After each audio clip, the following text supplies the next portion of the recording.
There is a specific feeling haunting young people right now.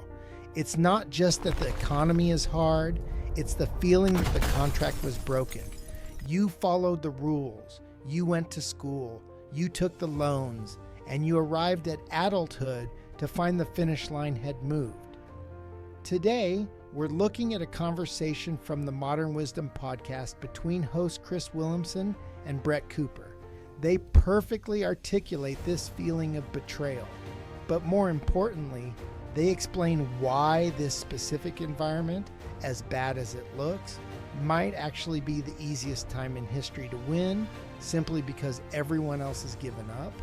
Let's listen to the math that scares everyone.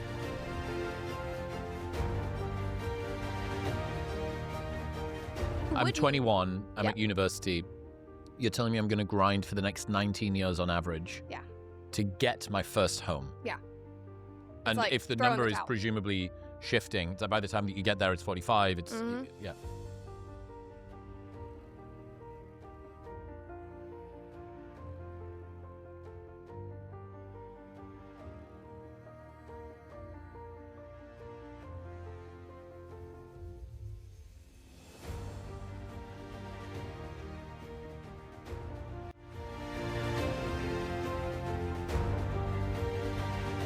There's a lot of betrayal that I see with young people where the sentiment is like, I did everything right. Like, I did all the right things in high school. I did all the extracurriculars. I volunteered. I got the great grades. I did well in the ACT. I went to a 4-year university. I took out the loans because everybody told me I needed to go to this great university and do all the right things. And now I'm coming out. $150,000 in debt. Yeah, exactly. Now they're coming out. They can't get jobs, especially when it comes to, straight white men who are getting passed up. There were new statistics about that I think that the majority of, hopefully I'm not putting my foot in my mouth here, but I think the majority of hires in the last couple of years were DEI hires. And so young men, especially young white men, are looking around and going like, what was it all for? And now I'm not even gonna be able to buy a home and, like, God forbid, be able to support a wife and children. I followed the rules and it didn't work. If you feel that, you are valid. That isn't entitlement. Entitlement is wanting something for nothing. Betrayal is wanting what you were promised in exchange for your sacrifice. But here is the hard pivot. You can stay in that feeling of betrayal forever, or you can look at the actual reality versus the social media reality.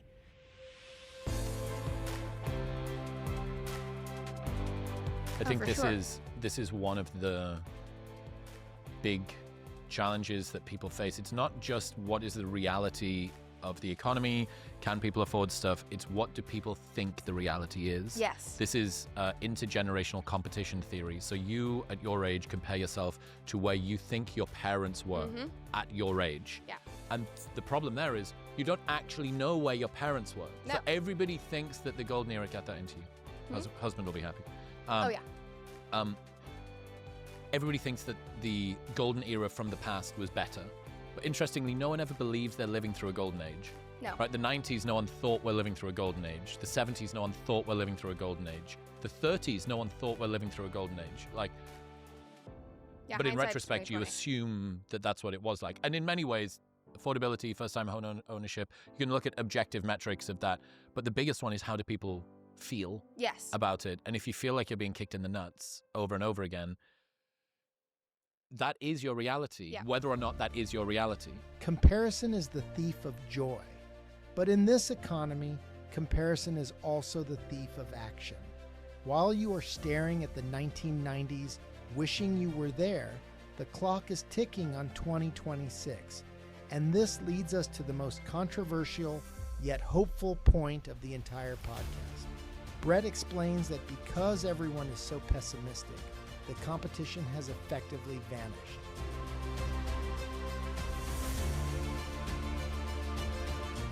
The bar is so low that you don't have to do much to stand out, and I think that rings true in that situation as well. There are obviously young people who do buy homes, who do make it work, and a lot of times their mindset is different. That does not mean that just changing your mindset is going to fix everything, because it does require a lot of sacrifices. It requires probably adjusting the plan that you assumed you would follow, whatever it might be. But there is a path for homeownership for young people. There is a path for success, starting families. Obviously, I see it every day. But for a lot of people, when you are in this vacuum of, I'm never going to make it, and objectively it is hard, objectively interest rates are high, objectively things are not affordable. I don't want young people to be in endless debt. I don't want them to have to leave the cities that they want to live in and, change their careers, whatever it is. But unfortunately, that kind of is the reality that we are currently living in. And I think one of the most important things you can do. 80% of people who decided the game is rigged and have stopped playing. The 20% who do play are winning easier than ever before. So the question is, how do you switch from the betrayed group to the winning group? Chris and Brett discuss how to audit your own power.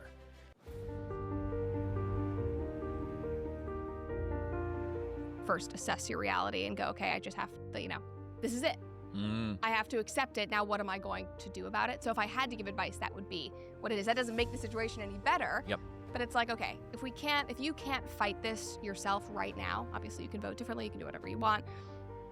You can advocate for different policies, but as an individual, in order to make yourself feel better and push your life in a better direction, the first step, in my opinion, is always, okay, this is my reality. What am I going to do about it? And I, as an individual, what power do I have? This is the only choice that matters. You can be right about the economy being unfair, or you can be rich. You usually can't be both.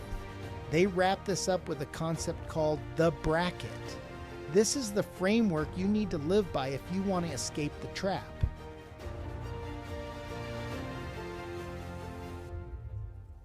A surprising insight here that you probably weren't expecting. Destiny, when he came on my show, he explained an idea of how I asked him, what do you say to left-wing people who outsource a lot of their agency in the world to the circumstances that they're in, that sort of externalizing sense of control?